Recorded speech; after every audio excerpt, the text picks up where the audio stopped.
6 lessons, 6 signposts, 6 anchor questions, 1 goal. To help teachers help students come to love thoughtful, reflective, and engaged reading. That is the general idea behind this book that I picked for my book talk called Notice and Note by Kylene Beers and Robert Probst. The author's goal in writing this book was to help students appreciate the pleasures of reading closely and thoughtfully. They say that this does not happen automatically. We don't consciously hunt for connections in books, and there is a way that we can get students to start doing so. As I mentioned, they have 6 signposts. The authors say that there are more than 6, but these 6 are the easiest ones for students to pull out of a book. They're the quickest ones for students to see right away. So in this book, they actually go through describing what these 6 signposts are, and that these signposts are to help the students stop, take notice, and take note of what they see. For example, one was contrast and contradictions, which the authors say, you can find in almost any book you read, nonfiction, fiction. There's always a contrast and contradictions in the story. The questions that they want the teachers to actually have the students understand is, where in the text does this unexpected event show up? And why do you think the character acted in this way?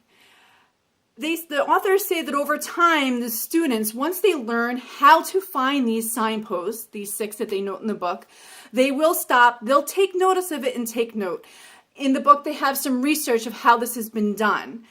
This particular book is excellent for teachers and/or teacher librarians to help the students get there.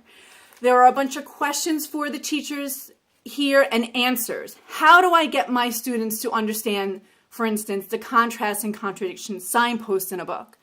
They have questions that the teachers will probably ask, and the author provides answers on how to slowly and thoughtfully get through this process with a group of students where eventually they'll pull it out themselves. What I liked about the book too is that in the back they provide some worksheets, some specific worksheets that the teachers can use with their students. So for example, there is another signpost called the aha moment. So they would have this worksheet here that you can give to students once they understand what the aha moment signpost is.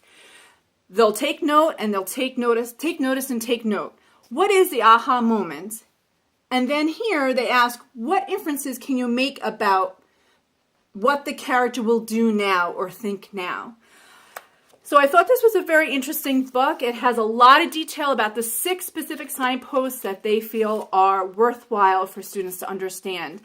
And it's very informative for the teacher to understand, how do I go about teaching these students to find these signposts in these books and ultimately understand a book more closely and question it and think about it instead of just reading it from cover to cover, getting through a book because, I have to read this book for school, or I have to read this book for an assignment.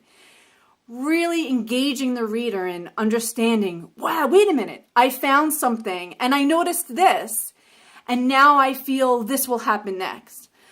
So I think it's an interesting book to read, and I hope as teacher librarians we have some time to look at it to help our students in our libraries read more closely and be engaged in the material. Thank you.